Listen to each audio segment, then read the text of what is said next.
इस वीडियो में हम लोग डीएवी क्लास 7 का सोशल साइंस पढ़ने वाले हैं, जिसमें कि चैप्टर नंबर 21 को आज हम लोग पूरा कंप्लीट कर लेंगे।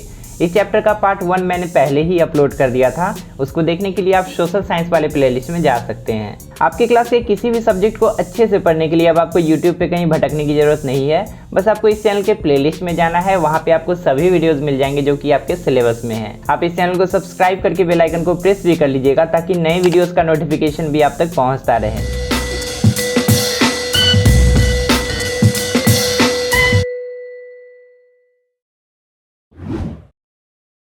इस चैप्टर का स्टार्टिंग का जो 2 टॉपिक है इसको हमने पिछले पार्ट में ही कंप्लीट कर लिया था। इस पार्ट में हम लोग सबसे पहले इफेक्ट्स ऑफ एडवर्टाइजिंग के बारे में पढ़ेंगे, उसके बाद हमारा टॉपिक होगा एडवर्टाइजिंग एंड डेमोक्रेसी, और उसके बाद सबसे अंतिम टॉपिक हमारा होगा कंज्यूमरिज्म। इस चैप्टर का पार्ट 1 में हमने अच्छे से पढ़ा था कि एडवर्टाइजमेंट होता क्या है, कैसे कैसे एडवर्टाइजमेंट किया जाता है और किस किस टाइप का एडवर्टाइजमेंट होता है। यहाँ पे हमें पढ़ना है कि एडवर्टाइजमेंट का इफेक्ट हमारे ऊपर कैसा पड़ता है, क्या इफेक्ट हमारे ऊपर होता है। तो शुरू में यहाँ पे बताया गया है advertising through TV programmes and newspapers enables us to afford luxuries because without advertising they would be very expensive. ये चीज़ हम पहले भी समझाए थे पार्ट 1 में भी कि बहुत सारी चीज़ें होती है जो कि हमारे लिए बहुत महंगे हो जाते हैं अगर एडवर्टाइजमेंट नहीं होता तो। जैसे कि टीवी पर जो प्रोग्राम चलता है ना, कोई भी शो चलता है तो उसके लिए हमें ज़्यादा पैसे पे नहीं करने होते हैं टीवी प्रोग्राम वाले को। उसी तरीके से न्यूज़पेपर पढ़ने के लिए भी हमें ज़्यादा पैसे नहीं पे करने होते हैं, और इसका रीज़न सिर्फ क्या है, एडवर्टाइजमेंट इसका रीजन है। किसी भी टीवी प्रोग्राम को अगर आप देखते हैं तो उसके बीच बीच में एडवर्टाइजमेंट आता है, और उस एडवर्टाइजमेंट को दिखाने के लिए टीवी प्रोग्राम वाले को पैसे मिलते हैं। तो इसी कारण से टीवी प्रोग्राम हमें सस्ते में देखने को मिल जाता है। उसी तरीके से न्यूज़पेपर के बीच बीच वाले किसी पेज में आपको एडवर्टाइजमेंट देखने को मिलेगा, तो उसके कारण से न्यूज़पेपर भी सस्ता हो जाता है। Media gets most of its revenue from publicity. Media यानी कि जितने भी न्यूज़ चैनल्स हैं, जितने भी इंटरटेनमेंट चैनल्स हैं, उनका ज़्यादातर रिवेन्यू, उनका ज़्यादातर कमाई जो होता है ना, वो पब्लिसिटी से ही होता है, यानी कि प्रचार से ही होता है। And hence try to make their medium popular place for communicating advertisements to the people before any information और इंटरटेनमेंट प्रोग्राम। इसीलिए वो मीडिया कंपनी चाहती है कि उनका जो प्लेटफॉर्म है, उनका जो चैनल है, वो इतना फेमस हो जाए, इतना पॉपुलर हो जाए कि जितने भी एडवर्टाइजमेंट कंपनीज हैं ना, उनके पास आए अपना ऐड दिखाने के लिए, और उससे उनका रिवेन्यू बढ़े। और ये जो एडवर्टाइजमेंट है कब दिखाया जाता है, किसी भी इंटरटेनमेंट प्रोग्राम या किसी भी इंफॉर्मेशन दिखाने से पहले दिखाया जाता है। जैसे कि अगर आप न्यूज़ देख रहे हो तो न्यूज़ के बीच बीच में या न्यूज़ के पहले आपको ऐड दिखाया जाएगा। उसी तरीके से अगर आप कोई इंटरटेनमेंट प्रोग्राम देख रहे हो तो उसके पहले या उसके बीच बीच में आपको ऐड दिखाया जाएगा। अगला जो पैराग्राफ है बहुत ज़्यादा इंपॉर्टेंट है, इससे एग्जाम में क्वेश्चन आ सकता है। यहाँ पे एक टर्म है जो कि हमें समझना है, जो कि है क्वैक या फॉल्स एडवर्टाइजिंग। इसका क्या मतलब होता है, अच्छे से समझिएगा। यहाँ पे लिखा है advertising persuade some people to buy even those things that they do not need and hence it leads to wasteful expenditure। यहाँ पे बोला जा रहा है कि एडवर्टाइजमेंट के कारण कुछ लोग ऐसे सामान भी खरीद लेते हैं जिनका यूज़ एक्चुअल में उनके लाइफ में नहीं होता है, और इसके कारण फालतू खर्चा हो जाता है। आप लोग भी देखे होंगे टीवी पर अगर ऐसा ऐड आ जाए कि कोई भी सामान है, कोई पर्टिकुलर ब्रांड का सामान है जिसपे आपको 50% ऑफ दिया जा रहा है, तो अगर आपको उसका यूज़ नहीं भी होगा ना, फिर भी आप उसको परचेज कर लेंगे। Another problem related with advertising is quack और फॉल्स एडवर्टाइजिंग। और जो एडवर्टाइजमेंट से दूसरा प्रॉब्लम हमारे सामने आता है वो है फॉल्स एडवर्टाइजिंग। इसका एग्जाम्पल हम पिछले क्लास में भी बताए थे कि कुछ ऐसे एड्स होते हैं जो कि हमें मैनिपुलेट करते हैं। एक्चुअल में लॉजिकली ऐसा पॉसिबल नहीं है, फिर भी हमें वैसा बताया जाता है। फॉर एग्जाम्पल हमें बोला जाएगा ऐड के थ्रू कि आपका हाइट इंक्रीज़ हो जाएगा 7 डे में, लेकिन साइंटिफिकली ऐसा पॉसिबल नहीं है कि कोई दवाई से हाइट इंक्रीज़ हो जाए। उसी तरीके से आपको ऐसा भी ऐड देखने को मिलेगा जिससे आपको बोला जाएगा कि सिर्फ 24 आवर्स में आप वेट लूज़ कर लीजिए, और बहुत सारे लोग ये सब प्रोडक्ट खरीद भी लेते हैं। दिन भर चलते रहता है डिश में, आप देखिएगा किसी चैनल पे। तो यहाँ पे बोला गया है कि strict rules are needed to protect the innocent customers from misleading promises like height increase, immediate weight loss etcetera. ऐसे ऐड जितने भी चलते हैं उसके खिलाफ स्ट्रिक्ट रूल्स बनने चाहिए ताकि जितने भी इनोसेंट कस्टमर्स हैं उनको मिसलीड ना किया जा सके, कोई उनको मिसलीड करके अपना प्रोडक्ट ना बेच सके। Government laws must protect the interest of the consumer. Government को ऐसे लॉज, ऐसे कानून बनाने चाहिए जिससे कि जो कस्टमर है ना, जो कंज्यूमर है, उसके इंटरेस्ट यानी कि उसके हितों की रक्षा हो सके। Many companies distribute samples of their product free of cost to the customer to hook them with their product. बहुत सारी कंपनीज एडवर्टाइजमेंट के लिए क्या करती है कि अपने प्रोडक्ट को ही फ्री में बांटने लगती है। जैसे कि जब जियो सिम शुरू हुआ था तो उस समय जियो सिम सबको फ्री में दिया जा रहा था और फ्री डेटा भी दिया जा रहा था। और उसके बाद क्या हुआ, जब सभी को आदत पड़ गया ना जियो सिम यूज़ करने का, उसके बाद कंपनी अपना प्लान लेके आ गई और सबसे पैसे लेने लगी उसी डेटा के लिए। तो कस्टमर का फ़ायदा हुआ एक तरीके से। लेकिन अगर ऐसा कोई बुरा इंटेंशन के साथ करता है तो उसके खिलाफ गवर्नमेंट को स्ट्रिक्ट लॉज लाने चाहिए और उसके खिलाफ कड़ा एक्शन लेना चाहिए। यहाँ पे डू यू नो में लिखा है, advertising has become a market of its own and it offers a large number of jobs along with providing information to the people. Advertising एक खुद में एक बहुत बड़ा मार्केट बन चुका है, जिससे बहुत लोगों को जॉब्स भी मिलने लगा है और साथ ही साथ बहुत सारे लोगों तक इंफॉर्मेशन को भी पहुँचाया जाता है। अब जो नेक्स्ट टॉपिक हमें पढ़ना है उसका टाइटल है एडवर्टाइजिंग एंड डेमोक्रेसी। इसमें हमें अच्छे से समझना है कि एडवर्टाइजमेंट डेमोक्रेसी से कैसे रिलेटेड है। तो यहाँ पे शुरू में लिखा है, in this chapter we have read about the social and public service advertisements. हमने सोशल और पब्लिक सर्विस एडवर्टाइजमेंट्स के बारे में डिटेल में पढ़ रखा है। इसको मैंने पार्ट 1 में पढ़ाया था, आप उसको देख लीजिएगा। These types of advertisements strengthen the democracy of a country। ऐसा जो एडवर्टाइजमेंट होता है यानी कि सोशल या पब्लिक सर्विस एडवर्टाइजमेंट्स, इससे एक कंट्री का, किसी भी देश का जो डेमोक्रेसी होता है, जो लोकतंत्र होता है, वो मजबूत होता है।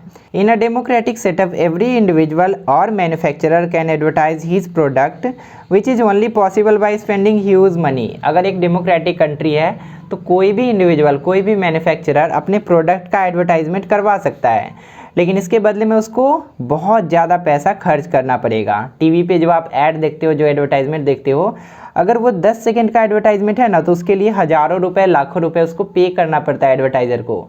अगर आप भी अपने किसी भी प्रोडक्ट का ऐड करवाना चाहते हो टीवी पे या न्यूज़पेपर पे, तो उसके लिए आपको हज़ारों लाखों रुपए खर्च करने पड़ेंगे। But what happens to a person who makes sweet or samosa at home and sells them from door to door. अगर कोई एक ऐसा इंसान है जो कि घर में ही अपना छोटा सा बिजनेस चलाता है, जैसे कि स्वीट्स बनाता है या समोसा बनाता है या कोई और प्रोडक्ट का मैन्युफैक्चरिंग करता है और उसको घर घर जाकर बेचता है, अगर ऐसे इंसान को अपने प्रोडक्ट, अपने बिजनेस का एडवर्टाइजमेंट करवाना हो तो उसको क्या करना पड़ेगा?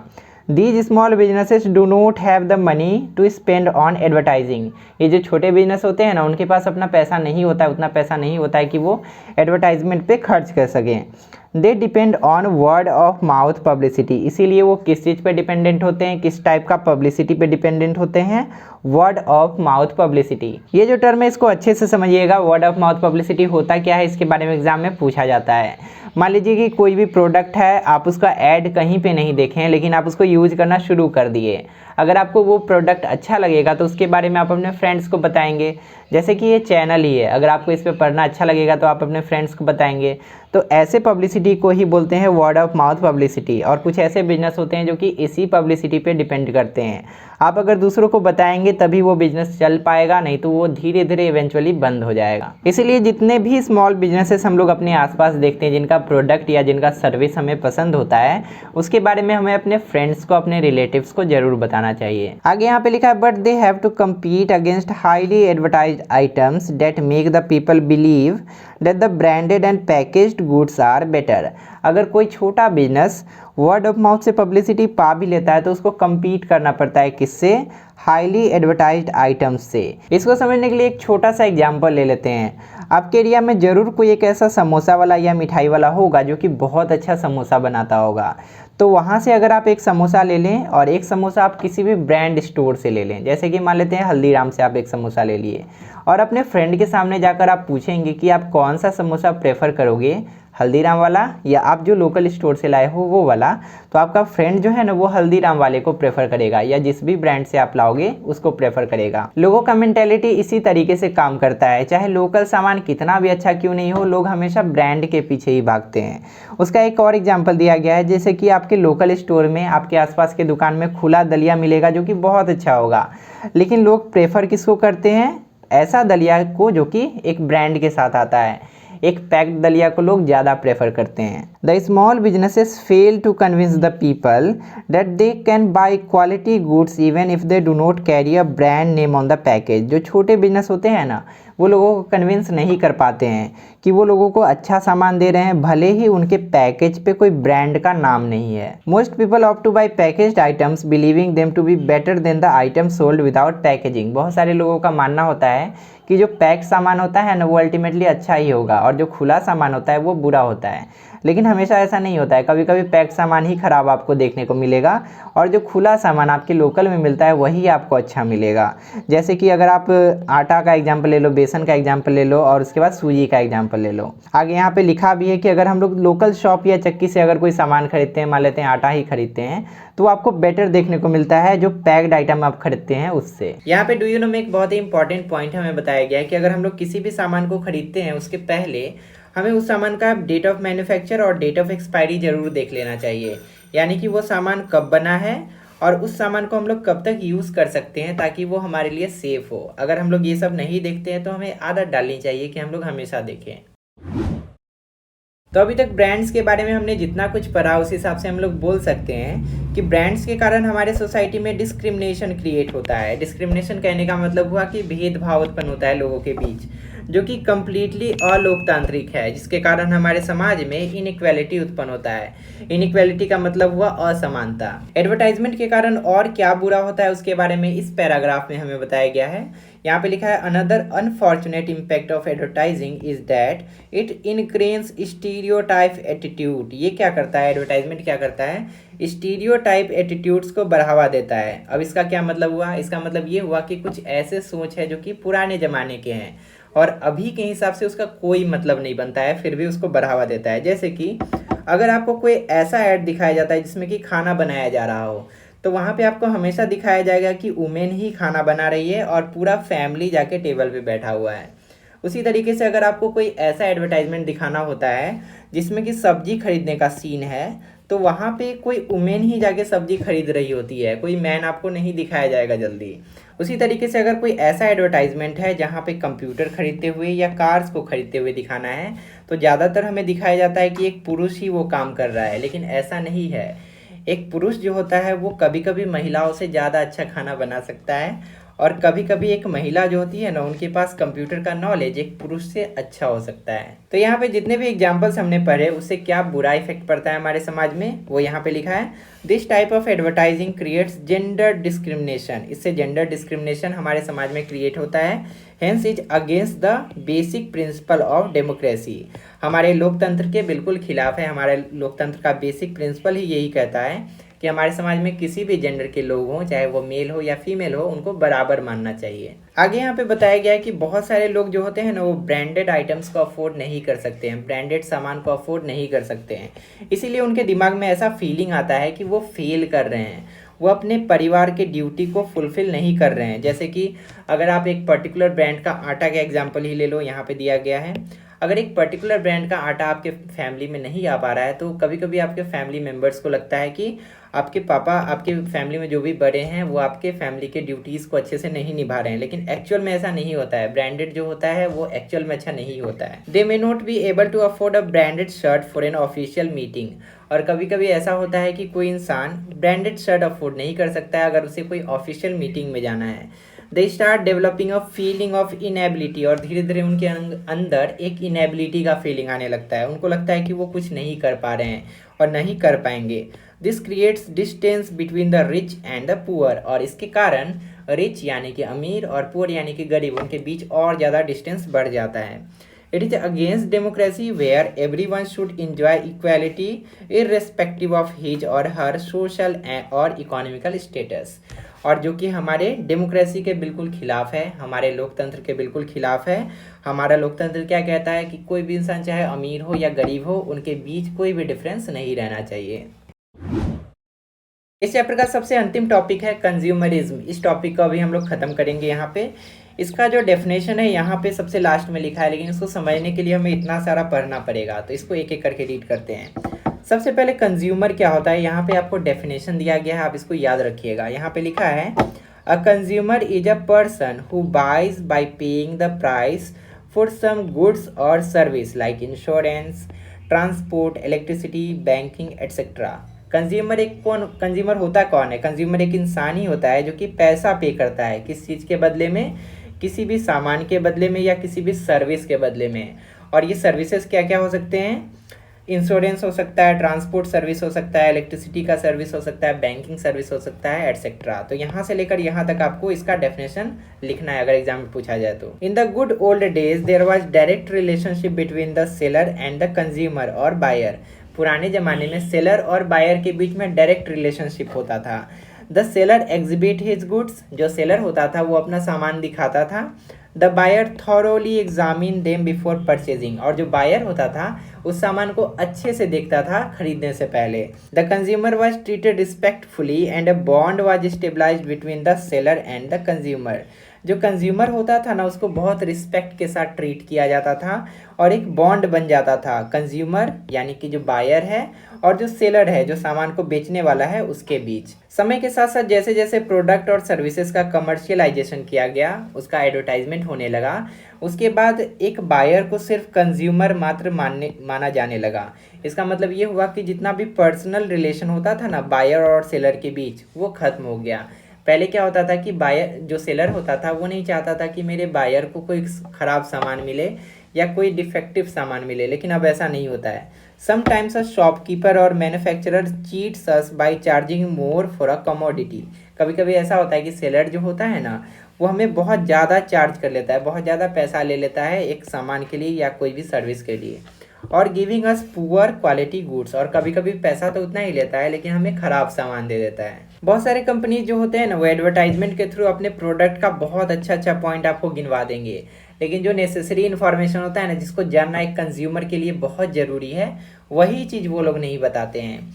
जैसे कि नेसेसरी इन्फॉर्मेशन क्या क्या हो सकता है कि उस प्रोडक्ट के को यूज़ करने का सेफ्टी प्रिकॉशंस क्या क्या है, ड्यूरेबिलिटी यानी कि उस प्रोडक्ट को यूज़ करेंगे तो वो कितना दिन तक चलेगा अच्छे से, आफ्टर सेल सर्विस यानी कि अगर प्रोडक्ट को यूज़ करते करते कोई खराबी आ गया तो उसके लिए आपको क्या करना है, इट्स इफेक्ट ऑन हेल्थ और इन्वायरमेंट, अगर आप उस प्रोडक्ट को यूज़ करते हो तो इसका इफेक्ट आपके हेल्थ पे कैसा पड़ेगा और इन्वायरमेंट पे कैसा पड़ेगा। तो ये सब इन्फॉर्मेशन बहुत सारी कंपनीज नहीं देते हैं जो कि कस्टमर को जानना बहुत ज़्यादा जरूरी होता है। The consumer has to be aware of his और her right to redress the problem when required. एक कंज्यूमर के पास, एक कस्टमर के पास अधिकार होता है कि अगर किसी भी प्रोडक्ट को यूज़ करने में कोई भी परेशानी हो रही है या प्रोडक्ट ख़राब हो रहा है तो उसके लिए वो कंप्लेन कर सकता है, और इस अधिकार के बारे में एक कंज्यूमर को जानना बहुत ज़्यादा जरूरी है। The consumer awareness is low in India due to lack of education and awareness among the masses. Consumer awareness यानी कि ग्राहकों के बीच जो जागरूकता है इंडिया में बहुत कम है, और इसका दो रीज़न है। पहला तो रीज़न है लैक ऑफ एजुकेशन यानी कि बहुत सारे लोग अभी भी हमारे इंडिया में अनएडुकेटेड है, और दूसरा रीज़न है कि बहुत सारे लोगों को पता नहीं है। अगर बहुत सारे लोगों को पता भी होता उसके कारण भी धीरे धीरे सबको पता चल जाता कि एक कस्टमर, एक कंज्यूमर का क्या क्या अधिकार है। अब आते हैं डेफिनेशन पे कि कंज्यूमरिज्म को डिफाइन कैसे किया जा सकता है। तो यहाँ पे लिखा है consumerism is all about the protection of interest of the consumers. Consumers यानी कि ग्राहकों के हितों की रक्षा करने को ही हम लोग क्या बोलते हैं, कंज्यूमरिज्म बोलते हैं। तो अगर शॉर्ट क्वेश्चन में पूछा जाए तो आप इतना लिखिएगा, अगर लॉन्ग क्वेश्चन में पूछा जाए तो आपको ये पैराग्राफ पूरा लिखना पड़ेगा। आगे यहाँ पे लिखा है it is a social movement seeking to protect the rights of a consumer in relation with the producers of goods and providers of services. यहाँ पे बोला गया है कि कंज्यूमरिज्म जो है वो क्या है, एक सोशल मूवमेंट है यानी कि सामाजिक आंदोलन है जो कि किस लिए काम करता है। इसका काम ये है कि वो कंज्यूमर्स के राइट को प्रोटेक्ट कर सके, और ये राइट का हनन कौन करता है, इस राइट को वायलेट कौन करता है, ज़्यादातर जो प्रोड्यूसर्स होते हैं और जो प्रोवाइडर्स होते हैं, सर्विस प्रोवाइडर्स, वो करते हैं। तो इस वाले पैराग्राफ के सामने आप स्टार मार लीजिएगा, बहुत इंपॉर्टेंट पॉइंट है, आप इसको याद कर लीजिएगा। कंज्यूमरिज्म का एक और डेफिनेशन आप यहाँ से भी लिख सकते हो, आपको जो याद हो आप वही याद कीजिएगा और उसी को लिखिएगा। यहाँ पे लिखा है consumerism is a collective consciousness. Collective consciousness का मतलब हुआ सामूहिक जागरूकता। अगर बहुत सारे लोग एक साथ जागरूक हो जाएं तो उसी को हम लोग बोलते हैं। On the part of consumers, businesses, government and society to enhance the consumer satisfaction. और ये जो सामूहिक जागरूकता है किसके लिए है, मतलब कंज्यूमर्स भी जागरूक हो, बिजनेसेस जितने हैं उनको भी जागरूक होना पड़ेगा, गवर्नमेंट को भी जागरूक होना है और सोसाइटी को भी जागरूक होना है। जब सब में ये कॉन्शियसनेस आ जाएगा उससे क्या होगा, to enhance the customer satisfaction, उससे कस्टमर जो होगा अच्छे से सेटिस्फाई हो पाएगा, एंड सोशल वेलफेयर, और समाज की भी भलाई हो पाएगी। That in turn will benefit all of us, और उसके कारण से सभी का भला होगा, सभी को फायदा होगा। अब यहाँ पे 2 मार्क्स दिया गया है जो कि ब्यूरो ऑफ इंडियन स्टैंडर्ड्स ने जारी किया है। इसका क्या इंपॉर्टेंस है इसके बारे में यहाँ पे हम लोग समझेंगे। The government of India has set up bureau of Indian standards, जिसको शॉर्ट में BIS बोलते हैं। इंपॉर्टेंट पॉइंट है, इसका फुल फॉर्म भी आपको एग्जाम में पूछा जा सकता है। Which was earlier known as ISI। BIS का पुराना नाम क्या था? ISI। वो आतंकवादी वाला ISI नहीं है, ये ISI bureau of Indian standards का पुराना नाम है। BIS lays down standards for industrial and consumer goods. BIS का काम क्या होता है कि जितना भी इंडस्ट्री में सामान बनता है वो स्टैंडर्ड है या नहीं, कस्टमर के लिए सेफ है या नहीं, उसको वो सर्टिफाई करता है। अगर BIS का सर्टिफिकेशन मिल गया तो इसका मतलब ये हुआ कि वो सामान को कस्टमर सेफली यूज़ कर सकता है। All food items are standardized by Agmark. जितना भी खाने का सामान होता है ना, उसको सर्टिफाई कौन करता है? एग मार्क करता है। ऐसा एक मार्क बना हुआ आप देखोगे जितना भी खाने का सामान होता है उसमें, अगर ऐसा मार्क बना हुआ है, उसका एक्सपायरी डेट, मैन्युफैक्चरिंग डेट सही है, तो आप उस सामान को सेफली यूज़ कर सकते हैं। यहाँ पे ये जो एग मार्क है किसके द्वारा जारी किया गया है? एग्रीकल्चर प्रोड्यूस एक्ट, इसी के अंडर ये जारी किया गया है, और ये इंपॉर्टेंट पॉइंट है, आप इसको याद रखिएगा। अब आते हैं इस चैप्टर के सबसे अंतिम टॉपिक पे, जिसका टाइटल है मेन फीचर्स ऑफ कंज्यूमरिज्म। इससे आपको लॉन्ग क्वेश्चन पूछा जा सकता है। यहाँ पे जितने सारे पॉइंट्स दिए गए हैं उसका आप जरूर याद रखिएगा, कम से कम 2 से 3 पॉइंट जरूर याद रखिएगा, ताकि आप एग्जाम में इसको अच्छे से लिख पाओ। यहाँ पे पहला जो फीचर है कंज्यूमरिज्म का, उसमें लिखा है a consumer must be aware of his और her rights and should protect his और हर राइट्स। एक कस्टमर को, एक कंज्यूमर को अपने राइट्स के बारे में, अपने अधिकार के बारे में पता होना चाहिए, और उसको अपने अधिकारों को प्रोटेक्ट करके रखना चाहिए, ताकि उसके अधिकारों का कोई हनन न कर सके। उसके बाद दूसरा पॉइंट है ही और she should raise voice against exploitation. अगर कोई उसका एक्सप्लॉयटेशन कर रहा है, कोई अगर कस्टमर का शोषण कर रहा है, कोई भी दुकानदार या कोई भी बिजनेस, तो उसके खिलाफ उसको आवाज़ उठानी चाहिए। तीसरा जो पॉइंट है उसमें लिखा है ही or she should seek redressal of his और हर कंप्लेंट्स। अगर किसी भी कंज्यूमर का कोई भी कंप्लेन आ रहा है तो उस कंप्लेन को दबा के नहीं रखना चाहिए। उस कंप्लेन को लेकर या तो कंपनी के पास या मैन्युफैक्चरर के पास जाना चाहिए, या तो उस कंप्लेन को लेकर कंज्यूमर कोर्ट के पास जाना चाहिए। कंज्यूमर कोर्ट क्या होता है लास्ट में हम लोग देख लेंगे। Voluntary consumer organisation should encourage, guide, assist in safeguarding his और हर इंटरेस्ट। बहुत सारे ऐसे ऑर्गेनाइजेशन भी हैं जो कि कंज्यूमर के राइट्स के लिए काम करते हैं, तो उनको क्या करना चाहिए? उनको खुद से आगे आना चाहिए और जितने भी कंज्यूमर्स हैं उनको गाइड करना चाहिए, उनको असिस्ट करना चाहिए, ताकि वो अपने इंटरेस्ट को, अपने हितों की रक्षा कर सकें। Government laws must protect the interest of the consumers. Government को कुछ ऐसे लॉज बनाना चाहिए, और अगर पहले से कानून है तो उसको अच्छे से इम्प्लीमेंट करवाना चाहिए, ताकि कंज्यूमर का जो राइट्स है, कंज्यूमर का जो इंटरेस्ट है, उसका सेफ्टी हो सके, उसको बचा के रखा जाए। Business houses must adopt a code of conduct for regulating there activities. जितने भी बिजनेस हाउसेस हैं उनको भी अपना एक्टिविटीज़ को रेगुलेट करने के लिए कुछ नियम कानून बनाने चाहिए, ताकि उससे कंज्यूमर का सेफ्टी हो सके, कंज्यूमर के राइट्स की सेफ्टी हो सके। आगे यहाँ पे बताया गया है कि कंज्यूमरिज्म धीरे धीरे एक बहुत ही पावरफुल फोर्स बन चुका है, जिससे कि कंज्यूमर के राइट्स को प्रोटेक्ट किया जाता है। और कैसे प्रोटेक्ट किया जाता है? Bye legal, moral and economic pressure on producers and providers. अगर कोई भी प्रोड्यूसर या कोई भी प्रोवाइडर, सर्विस प्रोवाइडर अगर किसी भी टाइप का गलत काम कर रहा है तो उस पर लीगली, मॉरली और इकोनॉमिक प्रेशर डाल के उसको सुधारा जा सकता है।